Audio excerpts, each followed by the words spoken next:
पूर्व काल में तुंगभद्रा नदी के तट पर एक अनुपम नगर बसा हुआ था।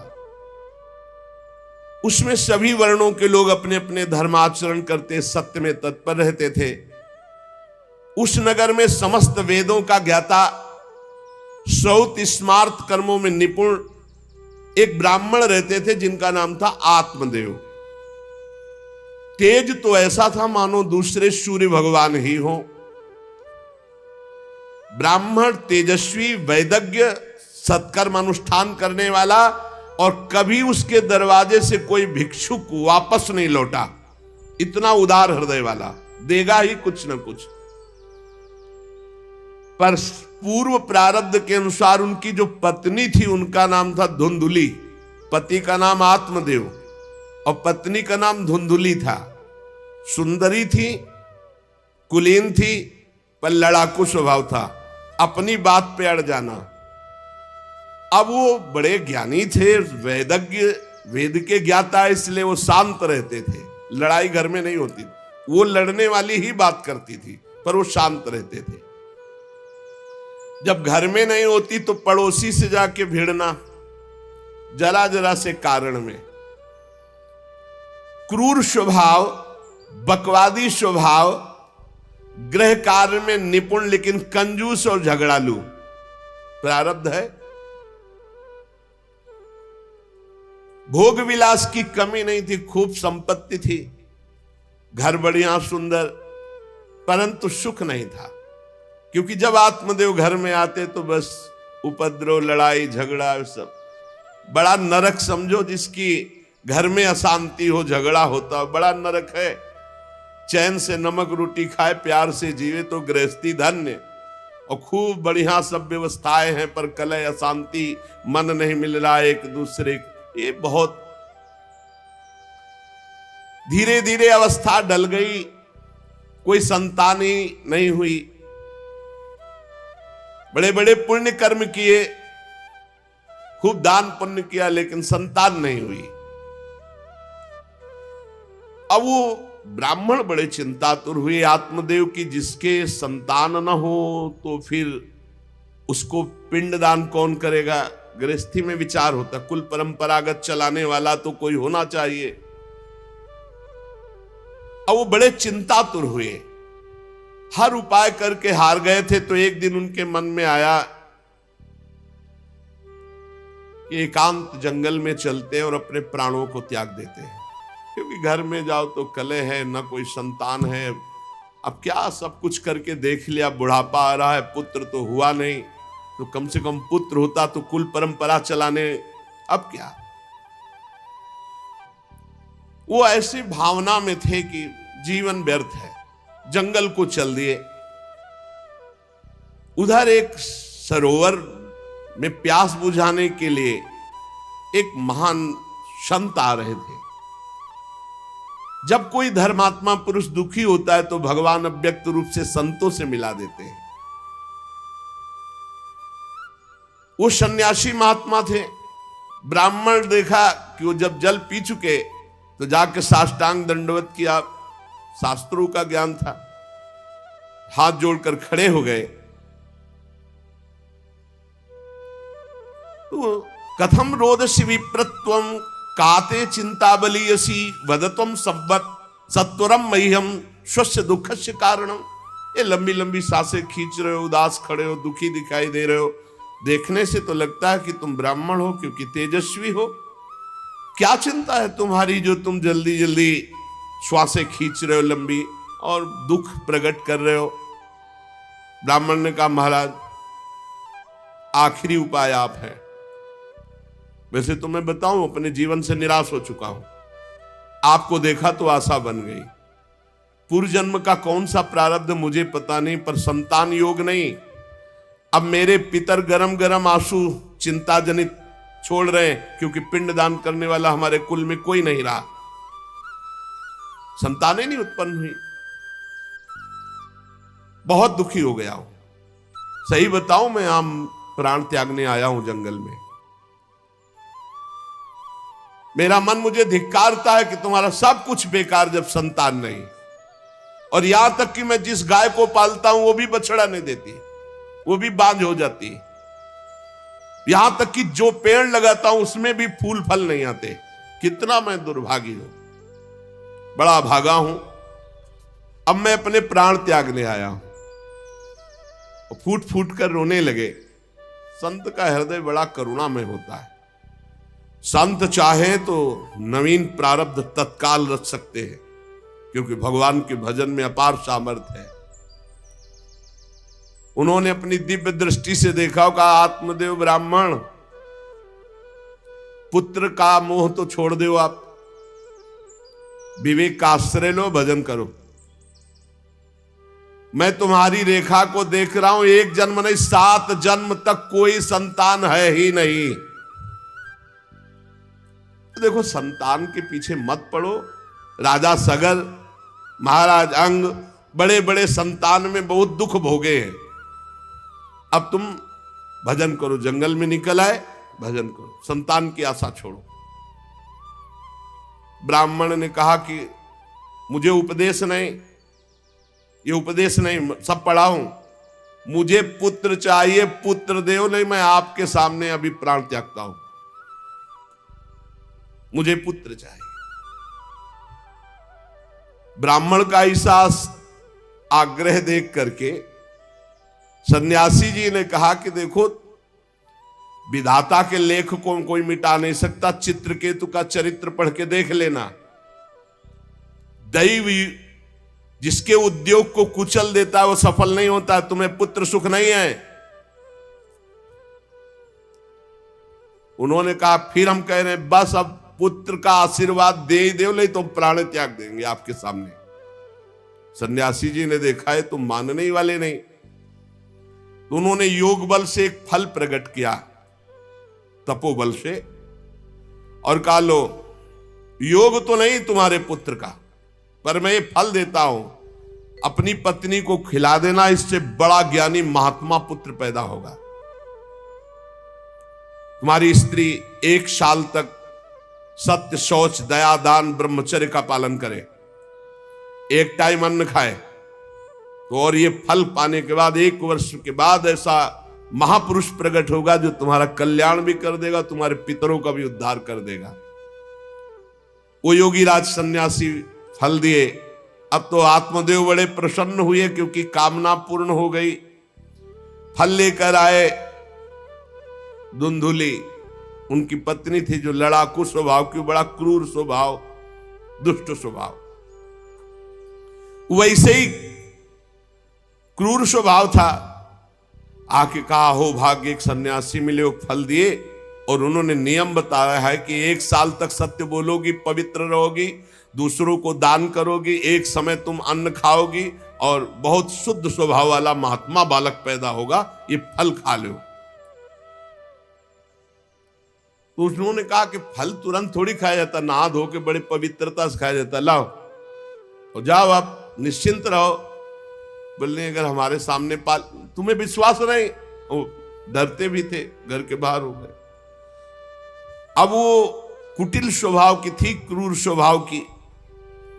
उन्होंने अपनी बहन को बुलाया और रो रो के कहने लगी कि बहन मुझे बड़ी चिंता हो गई, समस्या आ गई। क्या? बोले पंडित जी जो ये फल लाए हैं, फल से गर्भ रह जाएगा। पहले तो नियम बता गए हैं कि 1 साल तक झूठ नहीं बोलना, पवित्र रहना है, और दूसरों को दान देना, एक समय अन्न खाना है। अब हम तो बड़ी भयभीत हैं कि जब पेट में गर्भ बढ़ेगा तो भोजन कम हो जाएगा, पेट बढ़ेगा तो भोजन कम हो जाएगा। ये तो मैंने कर नहीं सकती क्योंकि 3 बार तो हमको अच्छा भोजन चाहिए, पंडित जी का 1 बार खाना, ये तो हो नहीं सकता। अच्छा, गर्भ बढ़ा, पेट बढ़ा, खाया पिया जाएगा नहीं, बहुत परेशानी उसमें लगेगी। और कहीं दैववश से अगर डाकू आ गए तो भाग भी नहीं पाऊंगी। चलो डाकू ना आए, कहीं आग लग गई घर में, तब तो हम जल के मरी जाएंगे क्योंकि गर्भ पेट में, ये तो हमसे नहीं। और फिर गर्भ निकलते समय सुना बहुत कष्ट होता है, ये सब हमसे नहीं होने वाला। देखो, एक क्रूर स्वभाव की नकारात्मक सोच। और कहीं प्रसव काल में गर्भ टेढ़ा हो गया तो हम तो मरी जाएंगे, ये तो हमसे नहीं होगा। और अगर गर्भ हमारा बड़ा होने लगा और घर में ननद आ गई तो सब माल मता समेटती रहेगी, हम तो कुछ लड़ ही नहीं पाएंगी क्योंकि लड़ने लायक नहीं रहेंगी। ये सब विचार करके उसका ये सब हमसे नहीं होने वाला। तो उनकी बहन ने कहा सोच क्यों करती हो। ठीक इसी समय हमें अनुभव हुआ है 2-4 दिन में, इसी महीने में, कि हमारे पेट में है, तुम हमारे पति को धन दे देना और गर्भवती का नाटक करो और जब हमारे बच्चा होगा हम तुम्हारे यहाँ पहुंचा देंगे और हम अपने यहाँ शोरगुल कर देंगे, बच्चा मर गया, कौन देखने आता है, और पति को पैसा दे देना। हाँ, ये तो बढ़िया बात रही, बढ़िया विधान बन गया, जैसे को तैसे मिले तो बढ़िया विधान बन गया। तू गर्भवती का नाटक कर आज से कि फल पा लिया और मैं गर्भवती हो गई, मैं अपने बालक को मरा घोषित कर दूंगी और ये जो फल लाए हैं इसकी परीक्षा के लिए जो गऊ है उसको उपवा दो। जैसा उनकी बहन ने कहा था वैसे धुंधुली ने सब कर दिया। देख लो, कहा था स्वामी जी ने तुम्हारे 7 जन्म बालक नहीं, तो देखो बुद्धि कैसी खराब हुई, गाय को पवा। अब जब उसकी बहन के पुत्र हुआ तब तक वो कपड़ा पड़ा पेट में लगा के नाटक करती रही होगी कि हमारे गर्भ है। फिर एकदम घोषणा कर दी जब वो पुत्र रातों रात पहुंच गया कि हमारे संतान हो गई। उसके पिता को अच्छा धन दे दिया, वो धुंधुली को ला करके बहन का बेटा दे। आत्मदेव तो बहुत आनंद हो गए, जानी न जाए नारी गति भाई, उनको क्या पता कि घर में क्या रहस्य हुआ। वो तो बहुत सुखी हो गए कि संत भगवान के द्वारा दिए हुए फल से हमारे पुत्र हो गया। बड़ा आनंद, बड़ा उत्सव मनाया, बालक के जात कर्म संस्कार कराए, खूब दान पुण्य किया, मांगलिक कृत्य किए। धुंधुली ने अपने पति से कहा कि पता नहीं क्या कारण मेरे वक्षस्थल में दूध तो है नहीं और अभी नया बालक है, बिना मां के दूध के जीवित नहीं रहेगा, तो हमारी बहन के बालक हुआ था पधार गया है, उसको बुला ले क्या। अरे उन्होंने कहा बिल्कुल बुलाओ, हम और पैसे देंगे, स्वागत करेंगे, हमारा बच्चा पुष्ट होना चाहिए। बहुत बुद्धि लगाते क्रूर स्वभाव के लोग, कैसा एकदम फिट कर लिया विधान। अब उसको बुला लिया बालक का पालन पोषण करने के लिए पैसे के, और वो असली मां तो वही है ही है। पुत्र की रक्षा के लिए जो जो कहा आत्मदेव ने वो सब स्वीकार कर लिया। 3 महीने इस बालक के व्यतीत होने के बाद, उन्होंने कहा था 1 साल बाद होगा, 3 महीने व्यतीत होने के बाद गौ के बच्चा हुआ मनुष्याकार, केवल कान गौ के, पूरा मनुष्याकार, सर्वांग सुंदर, दिव्य तेजोमय, स्वर्ण की सी कांति, क्योंकि वो योगी के तप का। ब्राह्मण देवता नाच पड़े कि भगवान जब दिए तो कितना आनंद, घर में भी बच्चा और गौ के भी बच्चा ही हुआ। खूब संस्कार करके मंगल दान, बड़े प्रसन्न हैं। सब लोग कहते आत्मदेव का देखो कैसा भाग्य बदला कि घर में भी पुत्र हुआ, गौ के भी पुत्र हुआ, बछड़ा नहीं, केवल कान भर। कैसे आश्चर्य की बात, दिव्य बालक उत्पन्न हुआ। पर इस गुप्त रहस्य का किसी को पता नहीं। आत्मदेव ने देखा कि बालक पूरा मनुष्याकार, केवल कान, गाय के, तो नाम रखा गोकर्ण। और धुंधुली ने किसी शास्त्रीय पद्धति से नहीं, अपनी पद्धति से, हमारा नाम धुंधुली तो हमारे लड़के का नाम होगा धुंधकारी, उसका नाम रखा धुंधकारी। कुछ काल व्यतीत हुआ, दोनों जवान होने लगे। गोकर्ण में पूर्ण वैदिक सिद्धांत, धर्म पूर्वक, बड़े ज्ञानी महात्मा, और धुंधकारी पूर्ण दुष्ट। शौचाचार का तो नाम भी नहीं था पवित्रता का धुंधकारी में। खान पान पशुओं वाला, क्रोध नाक में चढ़ा, गंदी वस्तुओं से प्यार करने वाला, बहुत ही गंदा स्वभाव। चोरी बचपन से, द्वेष, पीट देना, लड़ाई करना, ये उसका चलते स्वभाव। दूसरों के खेती में आग लगा देना, घरों में आग लगा देना, गौशाला में आग लगा देना। जैसे किसी का बालक खेल रहा है, आसपास देखा कोई, उठाया कुएं में फेंक दिया। बड़ा दुष्ट स्वभाव। और बड़ा हुआ हिंसक स्वभाव, अस्त्र शस्त्र धारण करके। जैसे कोई अंधा जा रहा है तो आओ बाबा तुम्हें रास्ता बता दो, कुएं में जाके ढकेल देता है। बहुत ही गंदा स्वभाव, दुष्ट स्वभाव। अब वो शिकार करने लगा पशुओं का और मांस खाने लगा। जहां आत्मदेव कितनी पवित्रता से, वहां दुष्ट कितना। अब धीरे धीरे व्यभिचार करने लगा, वैश्याओं से संपर्क रखने लगा। संपत्ति थी ही, सारी संपत्ति वैश्याओं को। एक दिन पिता ने कहा आत्मदेव ने कि तुम्हारे आचरण इतने आसुरी प्रभाव के, हमें लगता है कि तुम हमारा सर्वनाश करने के लिए प्रकट, ये क्यों करते हो? तो खूब गिरा गिरा के मारा आत्मदेव को। सन्यासी की बात अब याद आई कि तुम्हारे भाग्य में पुत्र सुख नहीं है। खूब मारा आत्मदेव को। जब इतनी जोर से मार रहा था तो थोड़ी तो दया आई कि पति है, बचा ले। तो धुंधुली गई, तो फिर धुंधुली की दम जम के पिटाई की। अब वो तो राक्षसी स्वभाव।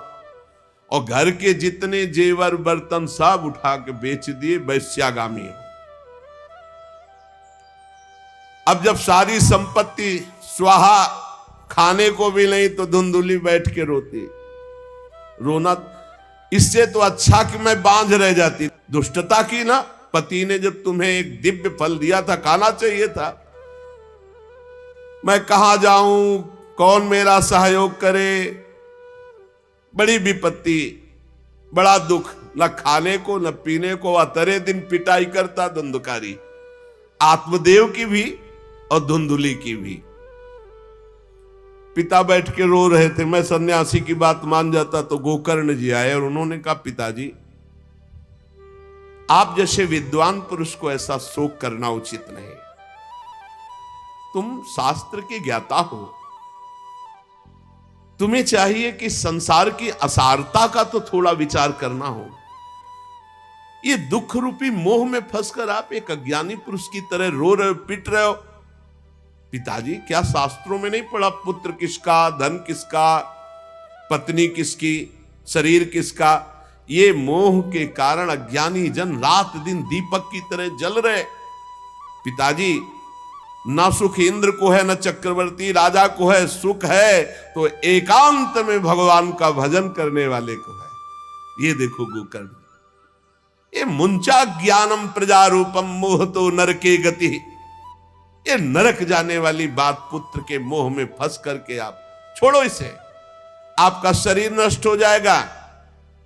इसलिए मेरी प्रार्थना मानो, आज से निकलो घर से और वन में जाओ, भगवान का चिंतन करते हुए जीवन व्यतीत करो।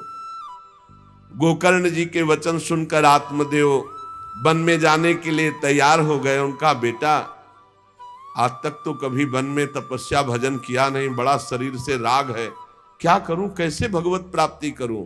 तो देहे स्थिमान सिरुधिरे भिमतिम त्यजत्वम जाया सुतादिषु सदा ममतां विमुंच पश्यानिशं जगदिदं क्षणभंगनिष्ठं वैराग्य राग रसिको भव भक्ति निष्ठा धर्मं भजस्व सततं त्यज लोक धर्मान् सेवस्व साधु पुरुषान् जहि काम तृष्णाम् अन्यस्य दोष गुण चिंतन मासु मुक्त्वा सेवा कथा रसमहो नितराम पिबत्वम। संत समागम कभी व्यर्थ नहीं होता। देखो, संत समागम का फल है गोकर्ण जी। गोकर्ण जी ने कहा, पिताजी, जिस शरीर को आप मैं मान रहे हो, आप मैं नहीं हो। ये शरीर हड्डी मांस रुधिर का पिंड है, इसे आप मैं मानना छोड़ दें। आपकी स्त्री, आपका पुत्र, ये कभी आप मत माने। ये आपके नहीं थे, न पहले और न बाद में, बीच में भास रहे कि आपके हैं। ये संसार रात दिन नाश को प्राप्त हो रहा है, क्षण भंगुर है। किसी भी कोई वस्तु में ममता मत करो, यहां कुछ स्थायी नहीं है, सब नष्ट होने वाला है। बस एकमात्र वैराग्य रस के रसिक होकर भगवान की भक्ति में लग जाओ। कैसे भक्ति करे? धर्मम भजस्व सततम, सदैव धर्म का भजन करो। कौन सा धर्म? बोले त्यज लोक धर्मान, लोक धर्म का त्याग करके भागवत धर्म का आश्रय लो। भागवत धर्म का आश्रय कैसे प्राप्त होगा? बोले सेवस्व साधु पुरुषान, सदैव संत पुरुषों का संग करो, उनकी सेवा करो। उनके संग से, उनके वचनों से, उनकी कृपा से तुम्हारे हृदय में भागवत धर्म का परिचय जागृत हो जाएगा, तुम महाभागवत हो जाओगे। पर संतों का सेवन करने के लिए जो सबसे बड़ा दोष है, काम और तृष्णा, ये नई संतों के पास टिकने देती। इसलिए जही काम तृष्णा, कामना और भोगे हुए भोगों को जो भोगने की इच्छा, तृष्णा, इनका त्याग करके संत संग करो। और जब संत संग होने लगे तो सावधान हो जाओ, अन्यस्य दोष गुण चिंतन मासु मुक्त्वा, दूसरे के गुण दोषों का चिंतन न करके श्री भगवान का चिंतन करे, भगवान की सेवा करे, भगवान की कथा लीला सुने, तो उसको नित्य भगवत धाम की प्राप्ति हो जाती है। हे पिताजी, शरीर से मैंपन छोड़ दीजिए और शरीर संबंधियों से मेरापन छोड़ दीजिए और भागवत धर्म का आश्रय लेकर संत समागम कीजिए। सदैव संतों की सेवा, भगवत सेवा, नाम जप, लीला कथा, श्रवण गायन, इसी से भगवत प्राप्ति हो जाएगी। बस उसी समय गोकर्ण को मन से प्रणाम करके कि भगवान गुरु रूप से इसी रूप में आकर मुझे उपदेश दे रहे हैं, उसी समय आत्मदेव जी ने तो घर छोड़ दिया और वन की यात्रा की। 60 वर्ष की आयु हो चुकी थी, पर ज्ञान था शास्त्रों का। बड़ी निष्ठा से अपनी बुद्धि को समेटा संसार से और रात दिन भगवान के चिंतन में लगा दिया। भगवान के चिंतन और भागवत के 10वें स्कंद का रोज पाठ, पूरा जो भागवत का 10वां स्कंद हो श्री कृष्ण लीला चरित्र से भरा हुआ है, पूरा पाठ और निरंतर नाम जप, इसके प्रभाव से श्री कृष्ण चंद्र की प्राप्ति हुई गोकर्ण जी के उपदेश से आत्मदेव की। अब जब पिता वन को चले गए तो और छूट, वैसे मानता तो था ही नहीं, पर और छूट हो गई। अब धुंधकारी ने उठाई लाठी डंडा, जो धुंधुली की डट के पिटाई की और कहा बता धन कहां है। अब जितना धन था तो सब ले गए। फिर जलती हुई लकड़ी, लुकाठी, उससे बता धन कहां है। किसी तरह छूट पाई तो भागते हुए जाकर कुएं में गिरकर अपने शरीर को नष्ट कर दिया कि रोज की पिटाई से अच्छा एक बार दुर्गति को प्राप्त हुई। धुंधुली दुर्गति को प्राप्त हुई, पति आत्मदेव श्री कृष्ण चंद्र को प्राप्त हुई। योगनिष्ठ गोकर्ण जी ने जब देखा कि धुंधकारी का आतंक बढ़ रहा है तो उन्होंने छोड़ दिया। जो ज्ञानी पुरुष होते प्रपंच नहीं स्वीकार करते, उनको कोई सुख दुख इससे नहीं, उदासीन भाव से तीर्थ यात्रा को निकल गए। धुंधकारी ने 5 वैश्याओं को अपने संग में रखा, सब नौजवान वैश्याएं। अब उनके लिए पशुओं का मांस चोरी करके उनकी मनोकामनाएं पूरी करना। बुद्धि भ्रष्ट थी, आचरण भ्रष्ट थे, क्रूर कर्मा। एक दिन उन वैश्याओं ने कहा कि हमको तो हार नहीं पहनाया आज तक, कामना होती है। अब 5 को हार लाने के लिए तो बहुत रुपया चाहिए। मौत की भी उसको कोई भय नहीं रह गई थी। वो जिसको देखता काट करके जो मिलता धन एकत्रित करके 5 के लिए सुंदर आभूषण हार। अब हिंसा में उतरा जो, तो उसके लिए क्या। स्त्रियों ने सोचा कि नित्य नवीन चोरी करता है, आज हमने हार के लिए कहा तो 5 के लिए व्यवस्था कर दिया। पकड़ा जाएगा, जब ये पकड़ा जाएगा तो राजा इसे फांसी देंगे, तो हमको भी 5 को फांसी मिलेगी। मरना तो है ही है ना इसे। 5 ने विचार किया, मरना तो है ही, राजा फांसी देगा तो हम ही फांसी दे देती है, तो कम से कम हम तो बच जाएंगे। बुरे कर्म का बुरा ही परिणाम होता है, कुछ भी कोई कर ले। धुंधुली कुएं में शरीर त्याग करके दुर्गति को प्राप्त हुई। ये जब जिन वैश्याओं के लिए प्राणों की बाजी लगा करके सब कुछ ला रहा, जानते उनका प्लान क्या बना? कि ये चोरी करता है, पकड़ा जाएगा, फांसी की सजा होगी, मारा ही जाएगा, और जब ये पकड़ा जाएगा तो हम भी पकड़ी जाएंगी, तो फांसी की सजा इसको होगी, तो वही हम दे देती हैं, तो हम तो बच जाएंगी, और सारा धन लेके रात्रि में निकल लेंगी पांचों ने गुप्त रूप से ऐसा संकल्प बना लिया। धुंधकारी सो रहा था, पांचों गए। अब 5 हैं, हाथ पैर 4 ही तो है, पैर 2 और 2 हाथ, 4 उसमें लद गए, और एक जो है रस्सी से पूरा चारपाई पे बांध दिया। और जब उसकी आंख खुली तो रस्सी गले में डाल करके फांसी लगा रही पड़े पड़े। पर वो बहुत पापी आदमी, जल्दी मरने वाला तो था नहीं, खूब गला दबाया। अब बड़ी चिंता हुई वैश्याओं को कि अगर मरेगा नहीं तो हमें काट डालेगा ये। तो रसोई से जो कोयला जला हुआ आग था उसके मुंह में बगार बगार के शमशी से, अरे पापी की बहुत दुर्गति होती। दहकते हुए अंगारे उसके मुंह में और खूब कस के गला दबा, छटपटा कर पीट पीट के मार डाला धुंधकारी को। और उसके शरीर को वहीं घर में एक गड्ढा बना के पांचों ने गाड़ दिया, और वो सारा माल मत्ता पैसा सब कुछ उनको पता था। स्त्रीणाम नैतु विश्वासम दुष्टानाम कारेत बुधा, विश्वासे यह स्थितो मूढ़ा सदुखई परिभूयते। शास्त्र कहता है जो व्यभिचारिणी दुष्ट स्वभाव वाली, जो केवल अर्थ पर दृष्टि रख करके धर्म का त्याग करने वाली है, स्त्रीणाम नैतु विश्वासम दुष्टानाम कारेत बुधा, ऐसे दुष्ट आचरण, चाहे स्त्री हो चाहे पुरुष, ऐसे दुष्ट आचरण वाले को कभी विश्वास में नहीं, विश्वास पात्र नहीं बनाना चाहिए।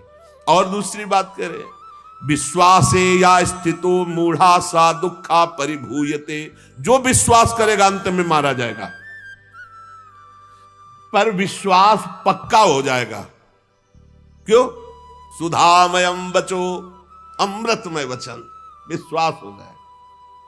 सुधामयम बचो यासाम कामिनाम रसवर्धनम, हृदय में काम रसवर्धन, हृदयम क्षुरधाराभाम प्रिय को नाम योषिताम। बहुत सावधान। उन दुष्ट स्त्रियों ने बहुत तरह से मार मार करके धुंधकारी, मुंह में अंगारा, गले में रस्सी, मार डंडों से मार मार के मार डाला। बहुत बुरी तरह मारा धुंधकारी को। अब जब दिन में निकलना चाह तो लोग,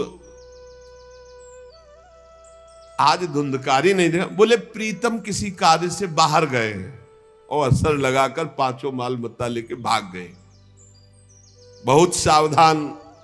संघृत्य वित्तम तायाता कुलटा बहुभर्तिका, धुंधकारी बभूवात महान प्रेतः कुकर्मतः।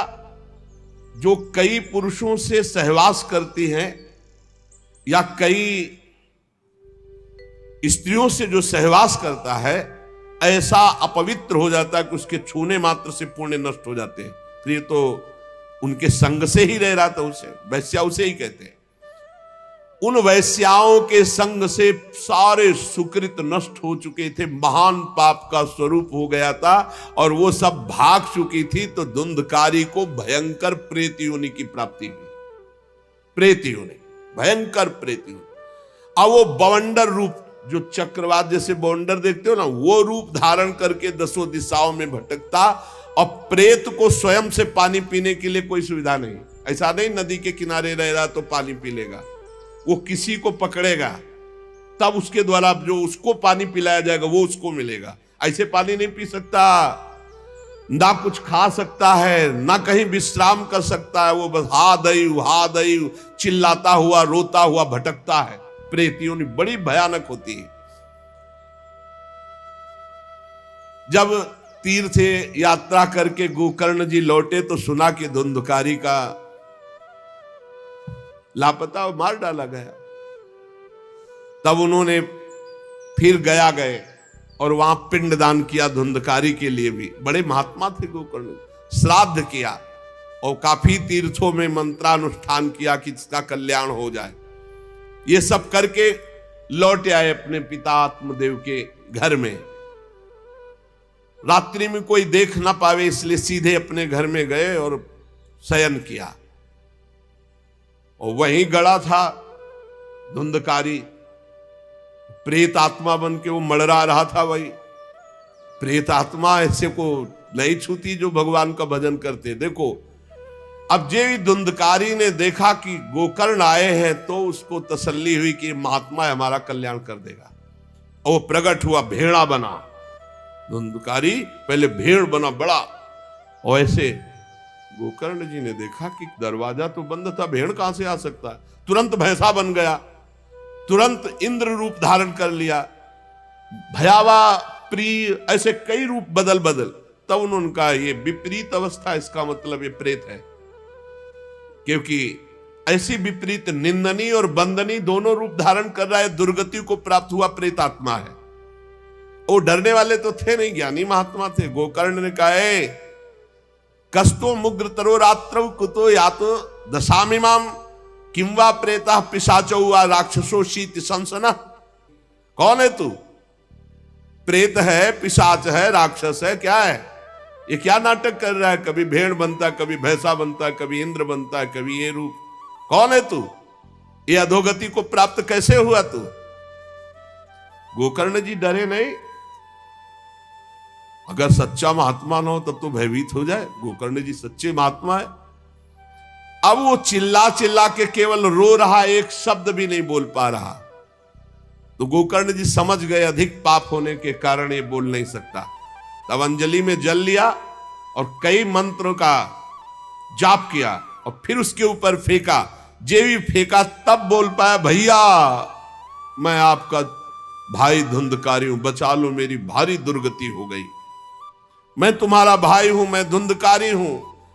अब मुझे बहुत कष्ट हो रहा, पश्चाताप हो रहा, मैंने सब कुछ नष्ट कर दिया, धर्म भ्रष्ट पापाचारी।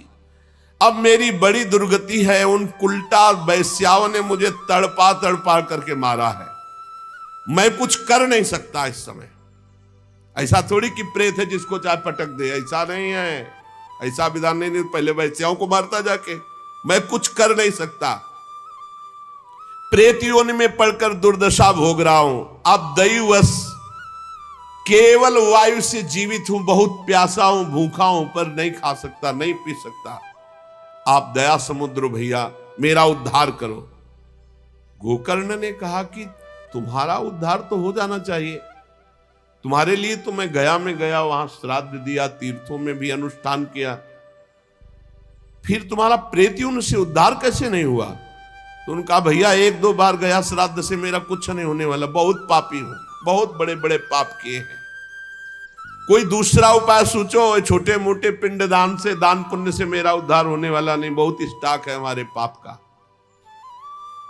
तुमको हम बताएं, सैकड़ों बार गया श्राद्ध करो तो भी मेरा कल्याण नहीं हो सकता, ऐसा मैं पापी हूं, कोई दूसरा उपाय सोचो। गोकर्ण जी ने कहा, सैकड़ों गया श्राद्ध से तुम्हारी मुक्ति नहीं हो सकती, तो तुम्हारी मुक्ति असंभव है। कहा भैया मैं तुम्हारे चरणों में पड़ा हूं, मुझे मेरा उद्धार करो। तो कहा ठीक है, तुम अभी इस घर से निकलो, कहीं और रहो, हम जब तुम्हें बुलाएं तब आ जाना। जाओ, हटाओ, हमारे इस घर से हटो। हटा दिया उनको। गोकर्ण जी की आज्ञा पाकर धुंधकारी बाहर भटक रहा है। रात भर विचार किया कि इसका कल्याण कैसे होगा, जब सैकड़ों गया श्राद्ध से कह रहा उद्धार नहीं होगा। अब जब प्रातः काल हुआ, दरवाजा खुला तो बहुत से विज्ञजन आकर के गोकर्ण जी से मिले।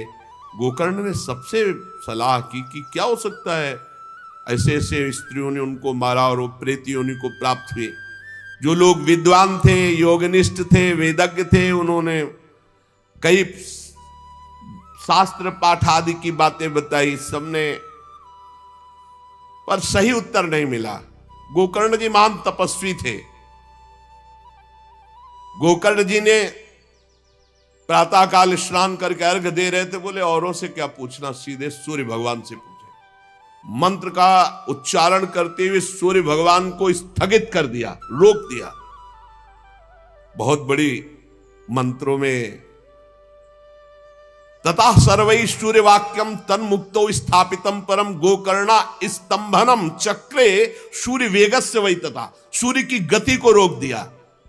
और तुभ्यम नमो जगत साक्षिन ब्रूहि में मुक्ति हेतुकम। अब हम किससे पूछे, आप ही बताओ। हे जगत साक्षी भगवान सूर्य, धुंधकारी का उद्धार कैसे हो सकता है? आप कृपा करके बताइए कि धुंधकारी की मुक्ति कैसे हो सकती। गोकर्ण की प्रार्थना सुनकर भगवान सूर्यदेव ने कहा, श्रीमद् भागवत महापुराण नियम पूर्वक सुनाओ, निश्चित उसकी मुक्ति हो जाएगी। सप्ताह पारायण 7 दिन में पूरी भागवत श्लोक सहित। सूर्य भगवान की आज्ञा सबने सुनी, गोकर्ण जी ने भी सुनी। बहुत सरल उपाय। गोकर्ण जी ने निश्चय किया, मैं स्वयं सुनाऊंगा और उसका उद्धार करूंगा। अब तो कथा का समय निश्चित किया। बहुत से लोग कथा सुनने के लिए वहां पहुंचे। जब सुना कि भगवान की कथा सब पापों का नाश कर देती है, तो बहुत से लोग, पापी पुण्यात्मा जो भी, सबको बैठने की उचित व्यवस्था की गई। एक 7 गांठ का बांस जो सीधा था, आवाहन किया धुंधकारी का और कहा, इस पे बैठ जा, तू भी कथा सुन। तो सीधे 7 गांठ के बांस पर धुंधकारी जाकर के बैठ गया, छिद्र में वायु रूप होकर, क्योंकि बाहर कहीं स्थित नहीं रह सकता, चलायमान तो बैठना है। गोकर्ण जी ने एक वैष्णव को मुख्य श्रोता बनाया और प्रथम स्कंद से स्पष्ट स्वर में कथा सुनानी प्रारंभ की, श्लोक और अर्थ। सायंकाल को विश्राम दिया तो एक बड़ी विचित्र बात हुई। सभासदों के देखते देखते एक बांस में तड़ तड़ की आवाज हुई, एक गांठ फट गई। दूसरे दिन कथा हुई, दूसरी गांठ, तीसरे दिन तीसरी गांठ। 7 दिनों में 7 गांठें फाड़ करके धुंधकारी परम पवित्र दिव्य रूप, भगवत पार्षद रूप धारण करके प्रकट हो गया। धुंधकारी का श्याम वर्ण पीतांबर धारण के, तुलसी की माला, सिर पर मनोहर मुकुट, कानों में कमनी कुंडल, सामने आकर गोकर्ण को प्रणाम किया और कहा, भाई अब मैं भगवत पार्षद बन गया, प्रेत योनि से मुक्त। 7 दिन में भयंकर पापात्मा धुंधकारी श्री भगवान की चर्चा सुनने के कारण भगवत स्वरूप हो गया। ओहो, कितना प्रेत पीड़ा मैं सह रहा था, एकमात्र श्री कृष्णचंद्र की लीला कथा सुनने मात्र से मैं भगवत स्वरूप हो गया हूं। भैया, मैं कैसे आपका उपकार करूं?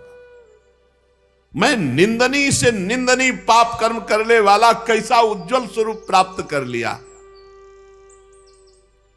भला मोह पूर्वक लालन पालन करने वाले शरीर को जो हष्ट पुष्ट करते हैं, उन्होंने भगवान का नाम जप नहीं किया, चर्चा नहीं सुनी, तो जीवन किस काम का?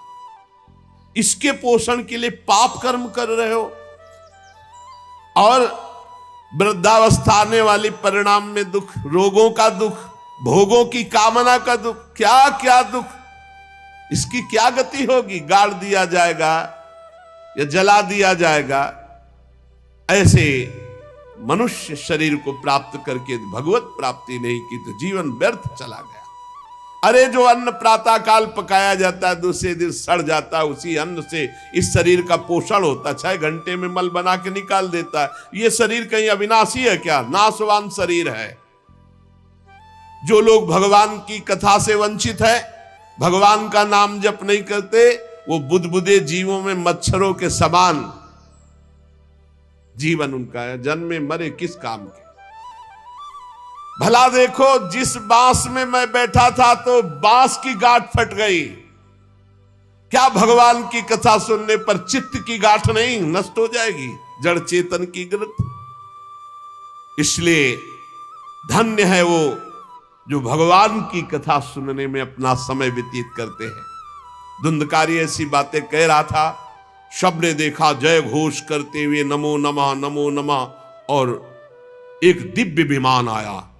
भगवान वैकुंठ नाथ के पार्षद, मंडलाकार तेजो में विमान, और सबके देखते देखते कहा धुंधकारी आओ, और वो दिव्य पार्षद रूप विमान पे चढ़ा। जब विमान पे चढ़ के जाने लगा तो गोकर्ण जी ने रोक दिया, रुको, ये क्या? कथा तो शास्त्रों लोगों ने सुनी, तो आपको शास्त्रों विमान लाना चाहिए और सबको बैठाल कर ले जाना चाहिए, क्योंकि हमारे सुनाने में कोई भेद नहीं था और ये सुन भी सब ध्यान से रहे थे। तो भगवत पार्षदों ने कहा आपके सुनाने में कोई भेद नहीं था, पर सुनने में भेद हो गया है, श्रवण भेद हो गया। ये उपवास करके बिना कुछ खाए पिए रात दिन कथा का ही चिंतन करता रहा, मनन करता रहा, इसके कारण इनको भगवत पार्षद रूप मिला जा रहे। और ये कथा सुना भर है, मनन नहीं किया, मनन विषयों का हुआ, इसलिए विमान पे नहीं। ये निराहार रहकर 7 दिन में चर्चा सुनता और रात भर उसी का चिंतन करता, उसके प्रभाव से परम पद का अधिकारी हुआ। इसलिए जो मननहीन है, जिनको गुरुवचनों पर विश्वास नहीं है, जो कथा में चित्त की एकाग्रता नहीं है, वो फल भेद हो गया, वो भगवान के दिव्य धाम में एक बार में नहीं जा सकते। गोकर्ण जी आपको तो लेने के लिए स्वयं गोलोक बिहारी आएंगे, यूं कह करके विमान अंतर्ध्यान हो गया, अर्थात चले गए। गोकर्ण जी ने समस्त श्रोताओं से कहा बिना तुम्हें विमान में बैठा ले मुझे चैन नहीं। सावन के महीना में हम फिर अनुष्ठान करेंगे, सब लोग कथा सुनो और सच्चे नियम से रहो, उसका मनन करो। ऐसा ही किया, सब लोग उपवास करके अल्पाहार करके कथा सुने, और जे ही 7 दिन में कथा की समाप्ति हुई तो भगवान के बहुत से पार्षद विमान लेकर आए, और जितने कथा सुनने वाले थे सबको परम धाम ले गए। और भगवान ने गोकर्ण जी को स्वयं गोलोक बिहारी हृदय से लगाया, जे भी हृदय से लगाते हुए गोकर्ण भगवत स्वरूप हो गए। वही किरीट श्यामवर पीतांबर धारण किए हुए, कुंडल आदि से विभूषित। यहां तक कहते हैं कि उस कथा में सुनने में जो कुत्ते भी बैठे थे, वो भी गोकर्ण जी की दृष्टि पड़ने पर विमान पर बैठकर भगवत धाम को गए। भक्तवत्सल भगवान श्री कृष्ण इतने गोकर्ण जी पर प्रसन्न हुए कि तुमने सबको कथा सुनाकर मंगल अनुष्ठान। इसलिए गोकर्ण जी जिस जिसको चाहा, मालूम कथा सुनकर कुत्ता मनन तो नहीं कर सकता, लेकिन गोकर्ण जी ने मनन किया कि ये कुत्ता भी कथा में बैठा था, इसका भी भगवत उद्धार हो जाए। ये आप इसीलिए आसपास जो है जीव जंतु सब भगवत स्वरूप हो जाते हैं। बड़े बड़े सिद्धों को जो गति नहीं मिलती, भगवान की लीला कथा सुनने से, गोकर्ण जी के प्रभाव से धुंधकारी सहित समस्त श्रोताओं को भगवत धाम की प्राप्ति हुई। शेष चर्चा आगे। श्री राधा वल्लभ लाल की जय।